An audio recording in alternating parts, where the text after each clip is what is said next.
Hey guys, welcome to the video. This is my third devlog on my sand falling simulation game, and in this video I add a lot of stuff and it's really cool. So in this video I add fire and it basically spreads on flammable objects. I also add a density system so that sand will sink underwater and it'll be more realistic like that.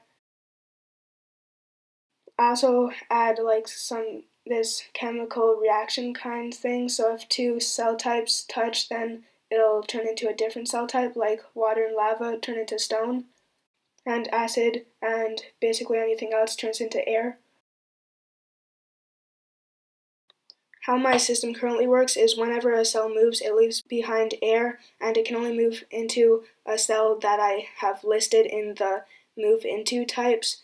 So this is really bad because if I want to make it go through something that's not air, like water, then it'll just leave air behind. To fix this, I'll instead switch the cell types that you want to move into and that's moving, so that would give you a good sand sinking into water effect.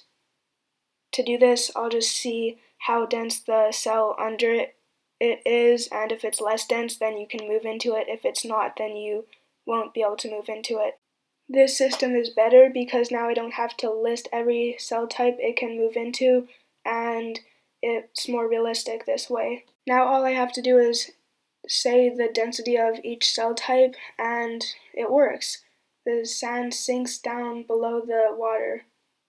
This is much better.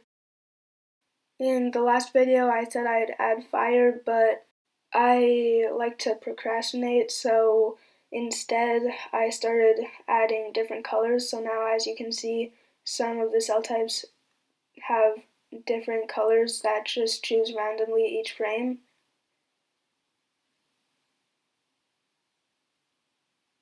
And then I also made you be able to draw with a circle instead of a square because this looks a lot better, I think.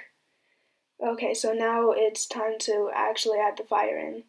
Maybe before I added the density system, I could have added fire in with the normal cell type system I made, but fire just acts so different from all the other cells. I think it's just easier to code it into the actual script. So instead of moving and switching places with other cells, I made fire just spread, so it sets the cell next to it to fire so that it can spread, and it worked first try. Okay, so I got it working and this is what it looks like. Yeah, this is good, except fire burns out. It doesn't just leave a trail of fire wherever it goes, so I programmed it so that if it has nowhere to move, it'll just burn out, and now it works great. So yeah, this is really good. Maybe not the most realistic thing, but I think it's pretty good.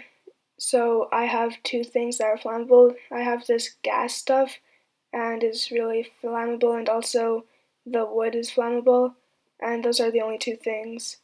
If I want to make another type that's flammable, then all I have to do is check a bool that's called is flammable, and then it will catch on fire if there's fire around it. But yeah, I'm really impressed with this and how I made it, and it's really cool. I wanted to wait for the next video, but I couldn't help making it, and so I added this one more thing that's really cool. So basically what it is I just say if these two certain types of cells are touching each other, then it'll turn into another cell. And so how I do this is I just check if it's touching one of those cells, and if it is, then turn both of those into whatever it wants to turn into. And wow, it actually worked. So now I made it so that when water and lava are touching, it turns into stone. And so this is way more realistic because in real life, water and lava don't mix. I also used this to add in the acid again because I had to take it away when I made the density system. But wow, this is really cool. If you liked this video or thought that it was cool, then please leave a like. It really helps me with the YouTube algorithm.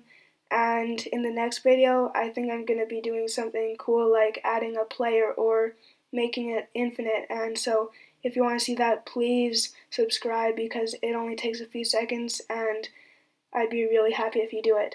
So thanks for watching.